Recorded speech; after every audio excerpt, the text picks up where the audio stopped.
کہاں چلے بابا نور؟ ایک بچے نے پوچھا۔ بس بھائی یہیں ذرا ڈاکخانے تک۔ بابا نور بڑی ذمہ دارانہ سنجیدگی سے جواب دے کر آگے نکل گیا اور سب بچے کھلکھلا کر ہنس پڑے۔ صرف مولوی قدرت اللہ چپ چاپ کھڑا بابا نور کو دیکھتا رہا۔ پھر وہ بولا، ہنسو نہیں بچوں، ایسی باتوں پر ہنسا نہیں کرتے، اللہ تعالیٰ کی ذات بے پرواہ ہے۔ بچے خاموش ہو گئے اور جب مولوی قدرت اللہ چلا گیا تو ایک بار پھر سب کھلکھلا کر ہنس پڑے۔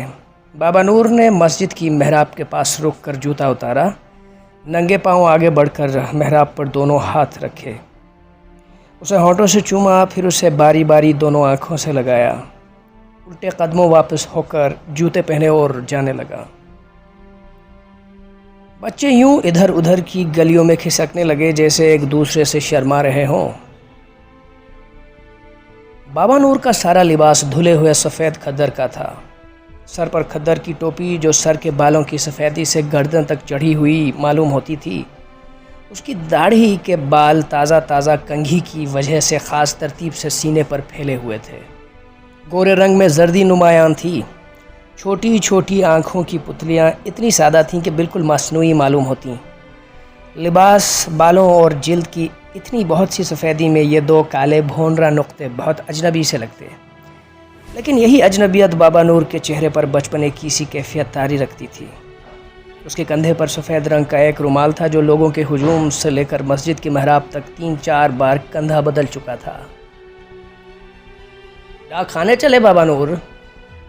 دکان کے دروازے پر کھڑے ایک نوجوان نے پوچھا۔ ہاں بیٹا، جیتے رہو، بابا نور نے جواب دیا۔ قریب ہی ایک بچہ کھڑا تھا، تڑاک سے تالی بجا کر چلایا، آہا بابا نور ڈاکخانے چلا، بھاگ جا یہاں سے۔ نوجوان نے بچے کو گھڑکا اور بابا نور جو کچھ دور گیا تھا پلٹ کر بولا، ڈانٹ کیوں رہے ہو بچے کو؟ ٹھیک ہی تو کہتا ہے، ڈاکخانے ہی تو جا رہا ہوں۔ دور دور سے دوڑ دوڑ کر آتے ہوئے بچے بے اختیار ہنسنے لگے اور بابا نور کے پیچھے ایک جلوس مرتب ہونے لگا، مگر آس پاس سے نوجوان لپک کر آئے اور بچوں کو گلیوں میں بکھیر دیا۔ بابا نور اب گاؤں سے نکل کر کھیتوں میں پہنچ گیا تھا۔ پگڈنڈی مینڈ مینڈ جاتی ہوئی اچانک ہرے بھرے کھیتوں میں اترتی تو بابا نور کی رفتار میں بہت کمی آ جاتی۔ وہ گندم کے نازک پودوں سے پاؤں، ہاتھ اور چولے کا دامن بچاتا ہوا چلتا۔ اگر کسی مسافر کی بے احتیاطی سے کوئی پودا پگڈنڈی کے آر پار کٹا ہوا ملتا تو بابا نور اسے اٹھا کر دوسرے پودوں کے سینے سے لپٹا دیتا اور جس جگہ سے پودے نے خم کھایا تھا اسے کچھ یوں چھوتا جیسے زخم سہلا رہا ہے۔ پھر وہ کھیت کی مینڈ پر پہنچ کر تیز تیز چلنے لگا۔ 4 کسان پگڈنڈی پر بیٹھے حقے کے کش لگا رہے تھے۔ ایک لڑکی گندم کے پودوں کے درمیان سے کچھ اس صفائی سے درانتی سے گھاس کاٹتی پھر رہی تھی کہ مجال ہے جو کسی پودے پر خراش آ جائے۔ بابا نور ذرا سا رک کر لڑکی کو دیکھنے لگا۔ وہ گھاس کی دستی کاٹ کے ہاتھ پیچھے لے جاتی، گھاس پیٹھ پر لٹکی گھٹری میں ڈال دیتی، پھر درانتی چلانے لگتی۔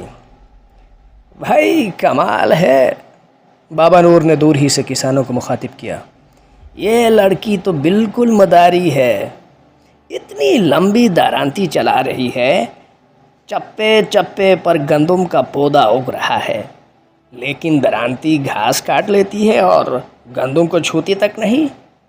یہ کس کی بیٹی ہے؟ تو کس کی بیٹی ہے بیٹا؟ بابا نے لڑکی سے پوچھا۔ اس نے پلٹ کر دیکھا تو ایک کسان کی آواز آئی، میری ہے بابا۔ تیری ہے؟ بابا نور کسانوں کی طرف جانے لگا۔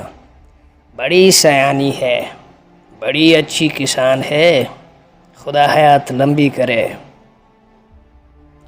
آج کہاں چلے بابا؟ لڑکی کے باپ نے پوچھا۔ ڈاکخانے؟ دوسرے نے پوچھا۔ ہاں، بابا نور ان کے پاس ذرا سا رک کر بولا، میں نے کہا پوچھ آؤں، شاید کوئی چٹھی وٹھی آئی ہو۔ چاروں کسان خاموش ہو گئے۔ انہوں نے ایک طرف ہٹ کر پگڈنڈی چھوڑ دی اور بابا نور آگے بڑھ گیا۔ ابھی وہ کھیت کے پرلے سرے پر پہنچا ہی تھا کہ لڑکی کی آواز آئی، لسی پیو گے بابا نور؟ بابا نور نے مڑ کر دیکھا اور گاؤں سے نکلنے کے بعد پہلی بار مسکرایا۔ پی لوں گا بیٹا۔ پھر ذرا سا رک کر بولا، پر دیکھ ذرا جلدی سے لا دے، ڈاک کا منشی ہوا کے گھوڑے پر سوار رہتا ہے، چلا نہ جائے۔ لڑکی نے گھاس کی گھٹری کندھے سے اتار کر وہیں کھیت میں رکھی، پھر وہ دوڑ کر مینڈ پر اگی ایک بیری کے پاس آئی، تنے کی اوٹ میں پڑے برتن کو خوب چھلکایا، الومینیم کا کٹورا بھرا اور لپک کر بابا نور کے پاس جا پہنچی۔ بابا نے ایک ہی سانس میں سارا کٹورا پی کر رومال سے ہونٹ صاف کیے، بولا، نصیبہ اسی لسی کی طرح صاف ستھرا ہو بیٹا، اور آگے بڑھ گیا۔ مدرسے کے برآمدے میں ڈاک کا منشی بہت سے لوگوں کے درمیان بیٹھا روزانہ کے فارم پر کر رہا تھا۔ وہ دیہاتیوں کو معلومات سے بھی مستفید کرتا رہتا۔ میرا سالہ وہاں کراچی میں چپراسی کا کام کرتا تھا، جب وہ مرا تو مجھے فاتحہ پڑھنے کراچی جانا پڑا۔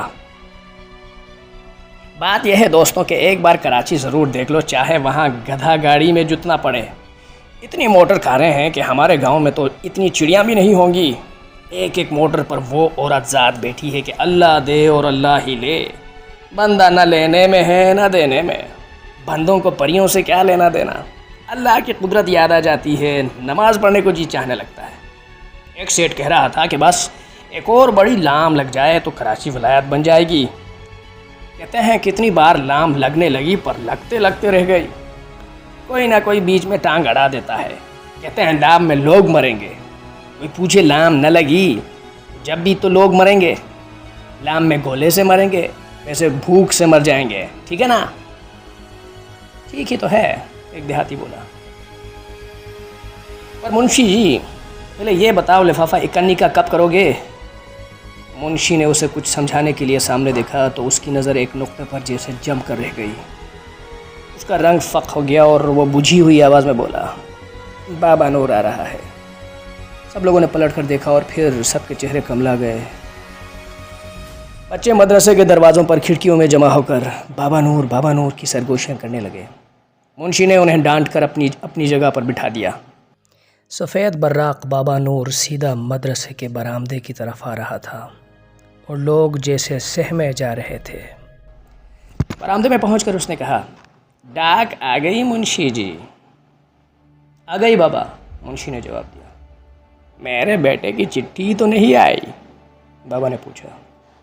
نہیں بابا، منشی بولا۔ بابا نور چپ چاپ واپس چلا گیا۔ دور تک پگڈنڈی پر ایک سفید دھبا رینگتا ہوا نظر آتا رہا اور لوگ دم بخود بیٹھے اسے دیکھتے رہے۔ پھر منشی بولا، 10 سال سے بابا نور اسی طرح آ رہا ہے، یہی سوال پوچھتا اور یہی جواب لے کر چلا جاتا ہے۔ بیچارے کو یہ یاد ہی نہیں رہا کہ سرکار کی وہ چٹھی بھی تو میں نے ہی اسے پڑھ کر سنائی تھی۔ اس میں خبر تھی کہ بابا کا بیٹا برما میں بم کے گولے کا شکار ہو چکا، جب سے وہ پاگل سا ہو گیا ہے۔ مگر خدا کی قسم ہے دوستوں، اگر آج کے بعد وہ پھر بھی میرے پاس یہی پوچھنے آیا تو مجھے بھی پاگل کر جائے گا۔